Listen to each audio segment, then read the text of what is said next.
오늘 본문은 우리 성도 개개인이 교회 안에서 선한 일을 하다가 낙심하지 말 것을 가르치고 있습니다. 이는 성도가 서로 상호 책임하에 신앙생활이 더욱 유익하게 하고 또 세속화로부터 이 교회의 거룩성을 지키는 일이었습니다. 신약시대 교회는 그 역할을 매우 적극적으로 감당했습니다.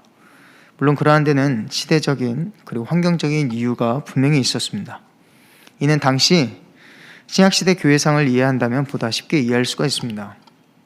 사회 문화적으로 볼 때 당시 주거 생활과 이 교회 생활이 지금 우리가 사는 시대보다 더욱 긴밀했던 것입니다.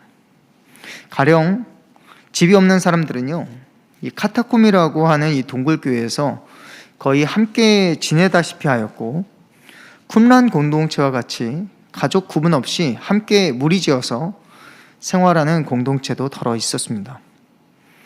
지금 시대와 같이 이런 사생활 보호에 대한 권리를 주장한다거나 그런 시대가 아니었기 때문에 웬만하면 이 가정사도 교회 안에서는 숨길 수가 없었습니다. 이런 사회적인 문화 배경 때문에 당시 교회는 성도들 간의 관계뿐만 아니라 가정사나 또 개인적인 이 사생활에 있어서 교회가 갖고 있는 이 접근성이 훨씬 강했고 또 두드러졌음을 우리는 짐작할 수 있게 되죠. 그래서 이 교회가 성도들의 삶에 있어서 거룩하고 또 도덕적으로 흠이 없는 삶을 살도록 보다 깊이 관여했던 것 같습니다. 그럴 수가 있었던 것이죠. 특히 바울은 이 성도들의 개인 경건 생활과 이 도덕적 품행에 있어서 그리스도인답게 살도록 아주 적극적으로 권면하도록 가르쳤습니다.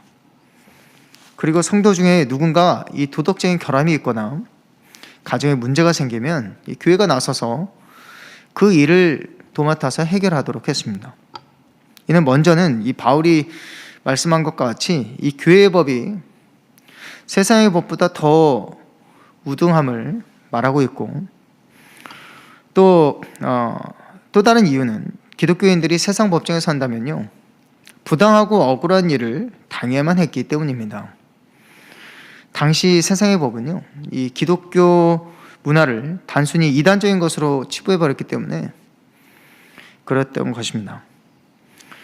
그래서 교회는 이 성도의 부도덕한 부분들을 반드시 지적해줘야만 했고요, 그리고 교회 앞에서 뉘우치고 또 회개할 것을 요구했었습니다. 이는 교회가 성도들 각 사람의 거룩함으로 세워져 있기 때문에 한 사람의 그 잘못된 행위가 이 누룩과 같이 이 공동체에 퍼져나갈 것을 매우 염려했던 것이죠. 또 하나는 이 교회가 그 한 사람에게도 울타리가 되어주도록 함이었습니다. 이 때문에 이 14절에 보니까 그 사람을 지목하여 사귀지 말고 그로 하여금 부끄럽게 하라 이렇게 말씀하고 있고, 또 15절에는 원수와 같이 생각하지 말고 형제와 같이 권면하라 이렇게 말씀하고 있습니다.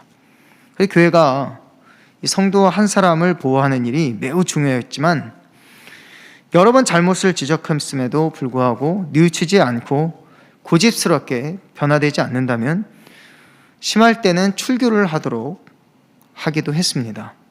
이는 교회의 거룩상이 이 교회 안에 어떤 불신자, 변화되지 않는 신자는 성도는 이제 불신자로 볼 수밖에 없죠.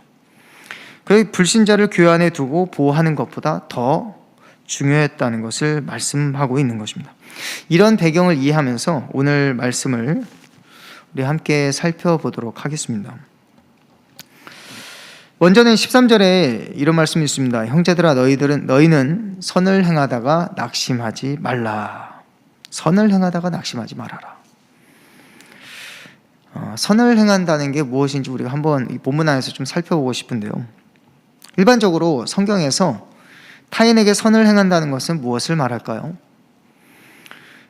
간접적인 차원에서는 구제일이나 또 사회 참여적인 일, 또 선한 사업으로 연약한 자들을 돕고 또 섬기는 일 등을 포함하지만 이 본질적인 차원에서는 크게 두 가지로 볼 수 있겠습니다. 하나는 이 교회 밖에서 오이코스를 전도하는 일이겠죠. 복음을 전파하는 일이에요.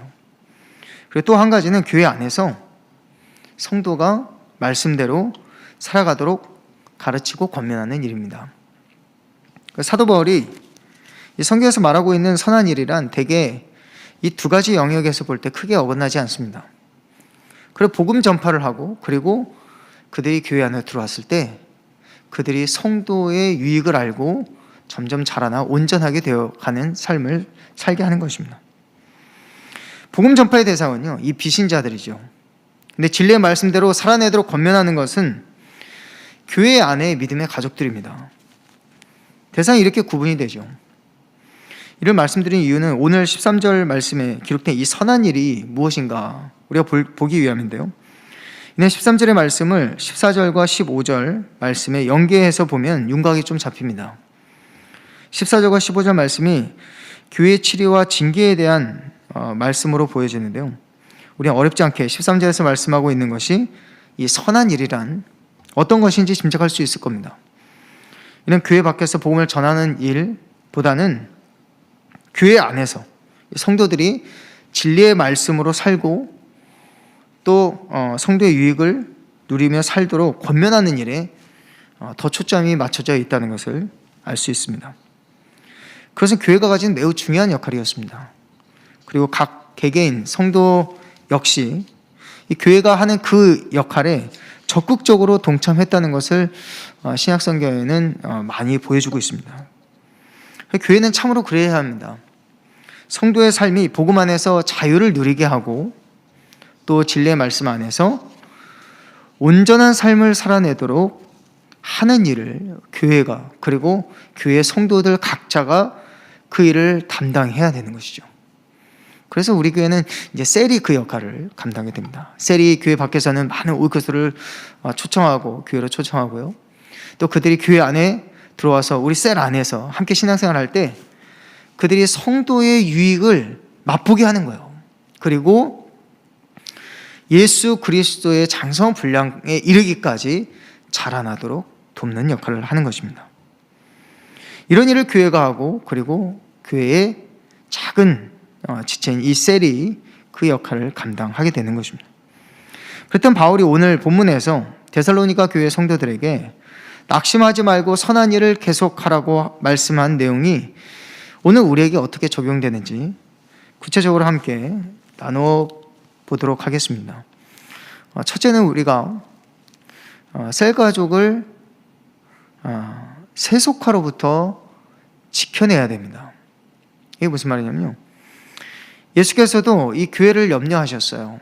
어떻게 말씀하시냐면 바리새인들의 누룩을 조심하라. 이 말씀이 또 바울이 했던 말씀과 전 동일한 맥락에 있는 것으로 보입니다. 바울이 무슨 말씀하셨죠? 교회 안에 거짓 선지자들 그리고 행악자들이 들어올 때 그들을 멀리하라는 것이죠. 이는 교회의 거룩성을 지키기 위함입니다.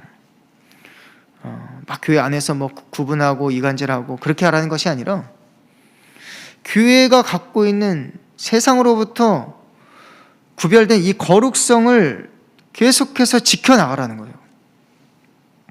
거룩성이라고 하는 것은요, 세상과 구별된 그 상태를 유지하기 위해서 저항하는 힘입니다. 저항하는 힘. 그래서 예수님과 바울은 이 교회의 거룩성이 훼손될 것을 항상 염려하셨습니다. 그래서 바울은 데살로니가 전서 3장 2절 말씀에 뭐라고 말씀하냐면 믿음은 모든 사람의 것이 아니다, 이렇게 말씀합니다. 지상교회가 불완전한 것은요, 교회 안에 신자만 있는 것이 아니라 불신자도 있다는 것을 말하는 것입니다. 지상교회는요, 신자들만 있는 것이 아니에요. 때로는 불신자들도 들어올 수가 있습니다. 그 지상교회 안에는요, 불신자가 없을 수가 없어요. 근데 그들 대부분은 세속적인 성향을 또 아주 강하게 갖고 있습니다. 그래서 이들은 행위론적 불신자로 보게 되는데요, 물론 신자들도 세속적인 성향을 다 갖고 있죠.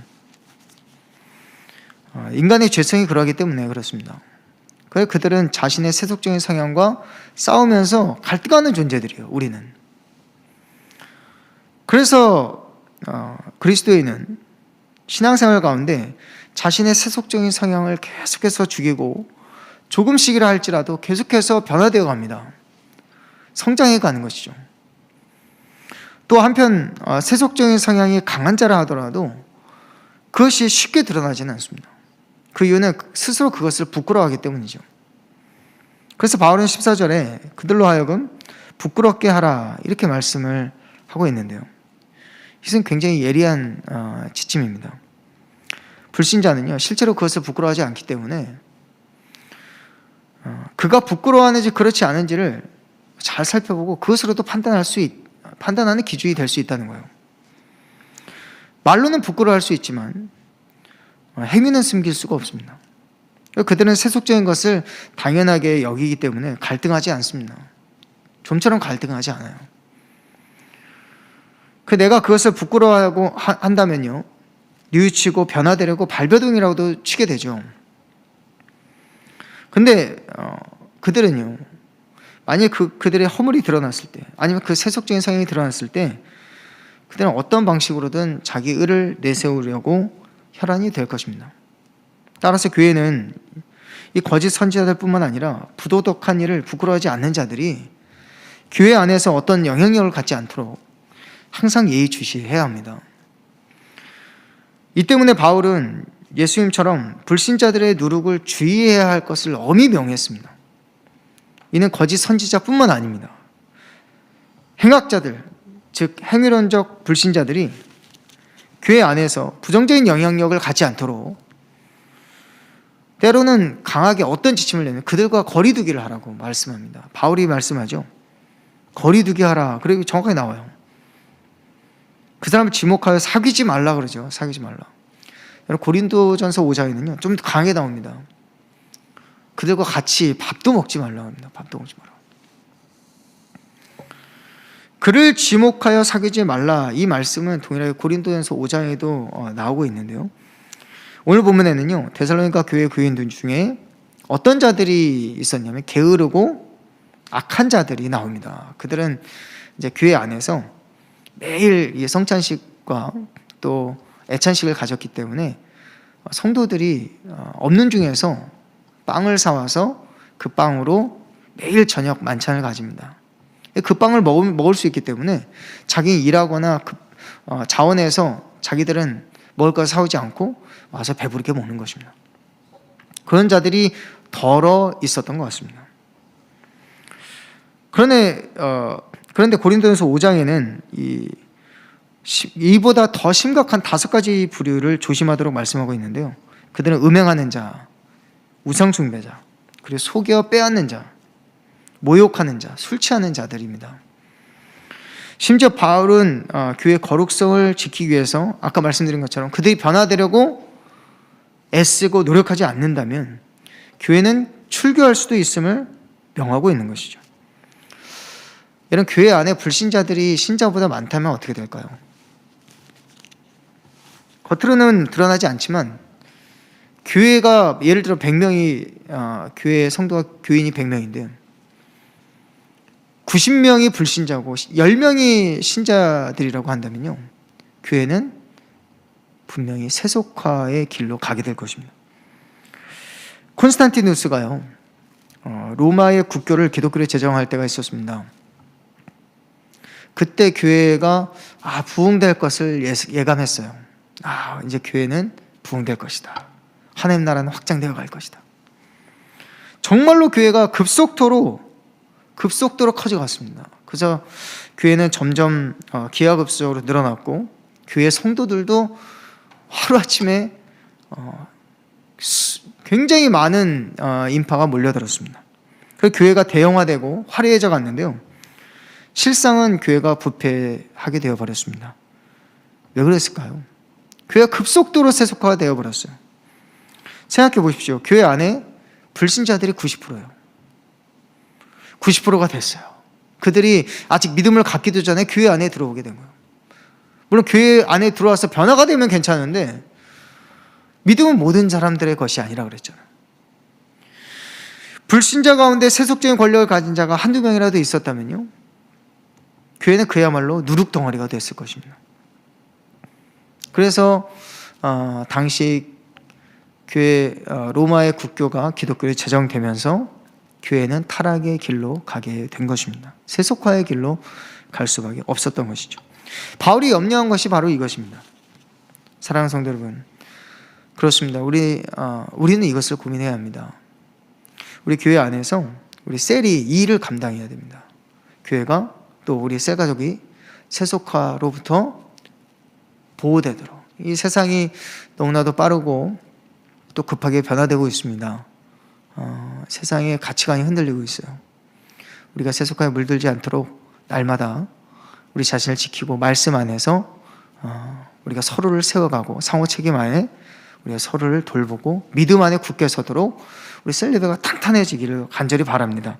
셀 리더뿐만 아니라 우리 셀 가족이 서로 상호 책임 안에 세속화에 물들지 않는 것이 무엇인지 고민하고 분별하면서 우리가 교회의 거룩성이 훼손되지 않도록 힘써야 할 줄로 믿습니다. 둘째로 이 선한 일은요, 성도의 유익이 무엇인지 계속해서 배우고 또 가르치는 것입니다. 우리가 오이코스를 또 전도하면 그들이 교회에 나와서 내가 교회에 나와서 무엇이 유익한지, 성도의 유익이 무엇인지 그런 배우고 또 그것을 명확하게 알고 그 안에서 기쁨을 누려야 되는데, 그러지 않은 채로 오랜 시간이 흘러가면요, 그 교회 생활이 굉장히 고민이 될 거예요. 왜냐면 내가 교회에 나오고 있는데 성도로서 어떤 유익이 있을까? 그리고 내가 계속해서 교회에 나와서 어떤 변화가 있어야 되는지. 성도의 유익이 무엇일까요? 성도의 유익은요, 아주 간단하게 말씀드리면 복음 안에서 자유함을 누리고 진리 안에서 우리가 온전해져 가는 것입니다. 복음의 자유함을 누리고 그리고 진리의 말씀 안에서 예수님처럼 점점점 온전해져 가는 것입니다. 우리가 만약 교회에서 신앙생활이 즐겁지 않거나 유익을 느끼지 못한다면 이걸 사사로이 여길 것이 아니라 심각하게 고민해 봐야 합니다. 내가 복음 안에서 자유함을 누리고 있는가? 자유함을 누리고 있는가? 진리의 말씀 안에서 내가 점점 온전해져 가는 삶을 살아가고 있는가? 변화되어 가는 삶을 살아가고 있는가? 성도의 유익을 모르고 신앙생활을 한다면요, 세속화에 빠져들기가 매우 쉽습니다. 사도 바울이 교회를 세우고 나서 편지를 계속해서 교회들마다 보내면서 힘쓴 일이 바로 이것입니다. 성도의 삶이 어떤 풍성한 유익이 있으며 성도답게 사는 것이 무엇인지 계속해서 가르치고 또 가르쳤습니다. 그리고 나아가서 어떻게 했냐면 본인이 하는 게 한계가 있는 거예요. 그래서 성도들로 하여금 서로 권하고 가르치라고 명했습니다. 서로 권하고 가르쳐라. 오늘 본문 15절 말씀에서 볼 때 교회는 울타리가 되어줘야 돼요. 믿음이 연약한 자들, 그리고 신앙생활에 변화가 없는 자들을 그냥 지적하고 또 그들이 믿음 없음을 정죄하고 내쫓는 것이 아니라 그들이 믿음 안에서 변화가 될 수 있도록, 그들이 악한 영향력을 가지지 않는다면, 악하고 그런 강한 영향력을 교회 안에서 행사하려고 하지 않는다면요, 그를 계속해서 지켜보고 기도해 주면서 그들이 자라날 수 있도록, 교회 안에서 성도의 유익을 배우고 또 깨닫고 신앙생활을 할 수 있도록 우리가 그들의 울타리가 되어줘야 합니다. 그래서 그들을 원수와 같이 생각하지 말고 어떻게 권면하라고 할까요? 형제와 같이 권면하라, 이렇게 말씀합니다. 제가 얼마 전에 유튜브를 보는데요, 굉장히 젊은 청년인 것 같아요. 젊은 창업자가 성공하는 법을 자기가 가르쳐 주겠다는, 그래서 수강을 하라고 유튜브에 광고를 하더라고요. 제가 궁금해서 그 무료 강의를 좀 들어봤어요. 근데 거기에 나온 핵심적인 부분이 뭐냐면, 본인은 지식을 가르치면서 돈을 번다는 거예요. 그래서 어떻게 하냐니까, 모든 분야에 있어서 처음부터 전문가는 없다는 거죠. 지금 우리가 아는 전문가도 처음에는 왕초보였다는 거예요. 왕초보가 초보가 되면 이 초보는요, 이 왕초보의 또 다른 왕초보에게 전문가가 된다는 거예요. 전문가. 그래서 초보가 왕초보를 가르치면서 그 지식으로 자기는 돈을 번다라는 거죠. 그래서 그거를 가르친다는 거예요. 그것을. 그래서 제가 그걸 보면서 참 재미있는 강의구나라고 생각하면 들었습니다. 참 제가 교회 일을 생각하면서 이것도 참 중요한 교훈이구나. 우리가 초보지만 우리가 초보는 계속해서 왕초로부터 우리가 벗어나서 이 초보가 되면요, 우리 왕초보를 바라보면 긍휼히 여기는 마음이 생겨요. 그래서 이 왕초보를 우리가 가르치는 거예요. 믿음 안에 우리가 저는 아직 어려서 신앙이 아직 자라지 않아서 저는 아닙니다. 셀 리더님이 그 일을 하셔야죠. 여러분들도 그 일을 할 수가 있어요. 여러분이 은혜 가운데 있고 성도의 유익을 체험하고 있고 그 성도의 그 교회의 신앙생활이 정말 즐겁고 행복하다면 여러분은 왕초보가 아니라 초보가 됐습니다. 누구에게 또 가르칠 수 있을까요? 왕초보에게 가르칠 수가 있어요. 오이코스에게. 지금 믿음이 막 자라나는 성도들이 방황하지 않도록 우리가 복음을 전할 뿐만 아니라 그들이 복음 안에서 자유함을 누리고 또 진리의 말씀 안에서 내가 점점 온전한 사람이 되어갈 수 있도록 성도의 유익을 가르치게 되는 것입니다. 그렇습니다. 성도의 유익은요, 복음 안에서 자유하는 것이에요. 자유함을 누릴 수 있어야 하는 것입니다. 그게 진짜 유익이에요. 성도의 유익. 그리고 진리의 말씀으로 예수 그리스도께서 다시 오신 그날까지 내가 점점점 자라가는 것입니다. 예수님은 닮아가는 것입니다. 그것이 만약에 없다면 우리 신앙생활이 얼마나 재미없나요? 얼마나 지루해요. 지속적인 기쁨이 없죠. 그래서 기도해야 합니다. 주님, 내가 먼저 복음의 능력으로 자유함과 진리의 말씀 안에 온전해지는 기쁨이 있게 하여 주십시오. 그리고 여러분은 성도의 유익이 무엇인지 계속해서 배우기를 힘쓰고 또 가르치기를 힘써야 합니다. 이것이 또한 우리가 또 세속화로부터 나 자신을 지켜내고 또 새 가족을, 우리 오이쿠스를 보호하는 것입니다. 그리고 교회 생활이 즐거워지게 되는 것이죠. 우리는 그래서 이 상호 책임하에 두 번째로 성도의 유익을 배우고 가르치는 일에 계속해서 힘써야 할 줄로 믿습니다. 셋째로는요, 우리는 이 일에 언제라도 낙심하지 말아야 합니다. 우리는 이 일에 언제라도 낙심하지 말아야 된다. 오늘 13절 말씀해 보니까 형제들아 너희는 선을 행하다가 낙심하지 말라. 선을 행하다 낙심하지 말라. 제가 우리에게 처음 와서 감동받은 말씀이 있어요. 담임 목사님께서 이 교회를 세우시고 이 전도를 하는데 열매가 맺히지 않을 때가 있었던 것 같아요. 그래서 하나님 앞에 정말 간절하게, 너무 솔직하게 기도하신 거예요. 하나님, 계속해서 이 일을 해야 될까요? 그때 하나님께서 명확하게 하셨던 말씀이 있다고 합니다. 그 말 무슨 말씀이죠? 내가 선한 일을 하고 있느냐? 그 일을 옳은 일을 하고 있느냐? 네, 제가 옳은 일을 하고 있습니다. 그럼 그 일을 계속해라.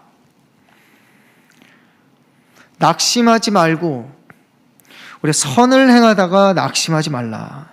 참 이 말씀이 참 우리에게 무엇을 말씀할까요? 우리가 선을 행한다고 있다면 그것이 비록 열매 맺히기가 더딜지라도, 그것이 비록 때는 우리의 마음을 낙심하게 할지라도 포기하지 말라는 것입니다. 우리가 주님의 일을 할 때 낙심되지 않을 거라는 성경에 그런 보장이 없어요. 그런 보장하는 말씀이 없습니다.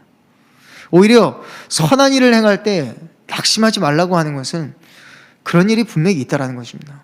낙심될 만한 일이 분명히 있다라는 거예요. 낙심하게 될 만한 일이 있을 때, 그럴 때 낙심하지 말라. 그냥 계속해서 그 일을 하라는 말씀입니다. 그럴 때에 우리의 신앙이 무너지지 않을 수 있어요.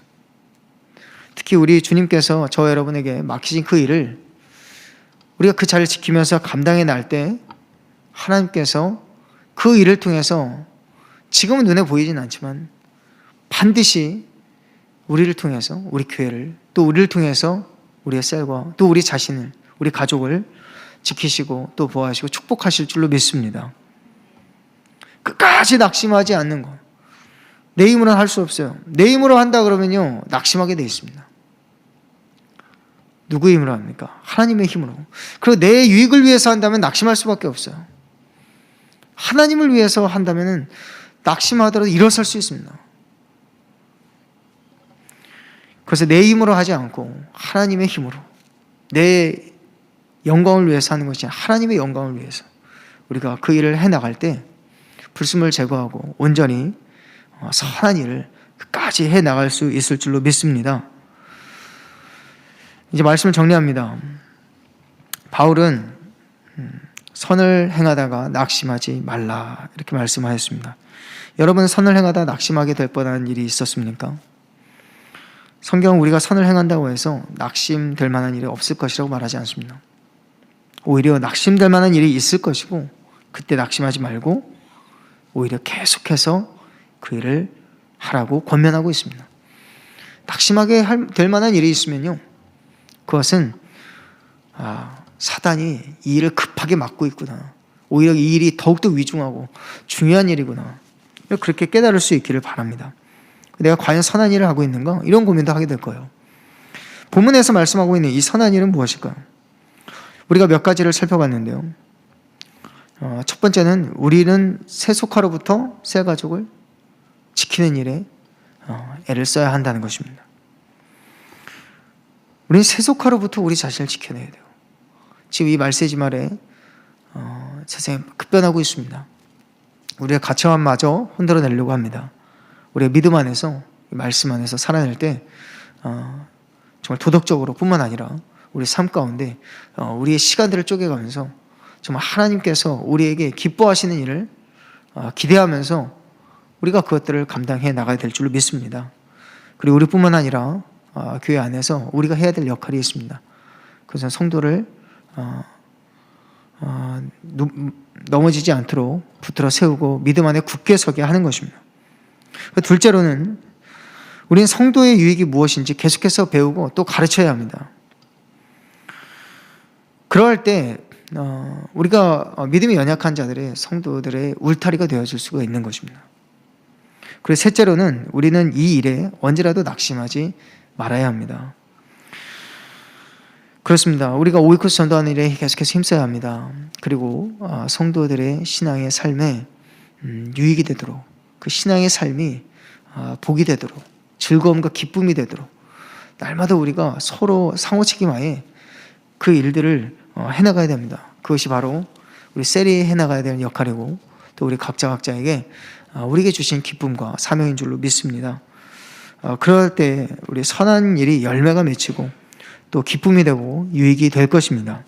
저와 여러분의 삶에 오늘 바울이 말씀한 것처럼 선한 일을 하다가 낙심하지 말고 그 일을 계속하라 할 때 교회가 거룩성을 회복하고 또 세속화로부터 지켜지고 그리고 성도들의 삶이 성도의 유익을 알고 또 믿음 안에서 자유함을 누리고 또 그 삶이 점점 예수 그리스도의 날까지 우리가 성장하게 되어가고 변화되어가는 축복이 있기를 간절히 바랍니다.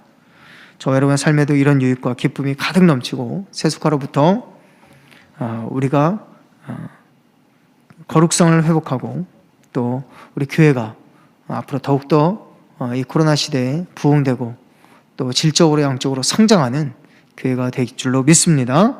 그것을 기대하면서 2022년도 우리 함께 교회를 세워나가고 또 셀을 세워나갈 수 있는 한 해가 되기를 주님의 이름으로 축복합니다. 기도하겠습니다. 좋으신 하나님 감사합니다. 복음을 전할 때 낙심할 때가 있었습니다. 주님, 또 우리가 성도에게 새 가족에게 귀한 일을 권면하고 또 함께 일을 해나갈 때 낙심할 때가 있었습니다. 주님, 고민할 때가 있습니다. 주님, 저희가 이 일을 계속해야 됩니까? 주님께서 우리에게 말씀하실 때 언제라도 우리가 낙심하지 말게 하여 주시옵소서. 세속화로부터 우리 자신을 지켜내고 또 교회의 거룩성이 계속해서 회복되기를 원합니다. 때로는 신앙이 없는 자들이 교회 안에 와서 또 믿음을 배워나갈 때 우리가 울타리가 되어줄 수 있기를 원합니다. 성도의 유익이 무엇인지 우리 계속해서 배우고 또 가르칠 수 있어야 되겠습니다.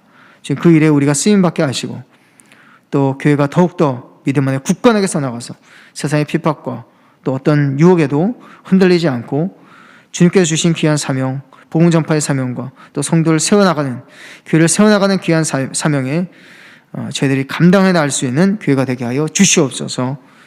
또 언제라도 이 일에 낙심하지 말고 우리가 교회의 귀한 성도로서 그 일을 감당해 나갈 때 하나님께서 칭찬하시고 우리를 통해서 교회의 거룩성을 보호하고 또 성도들을 지켜 또 굳게 세우며 예수 그리스도의 날까지 자라가게 할 줄로 믿습니다.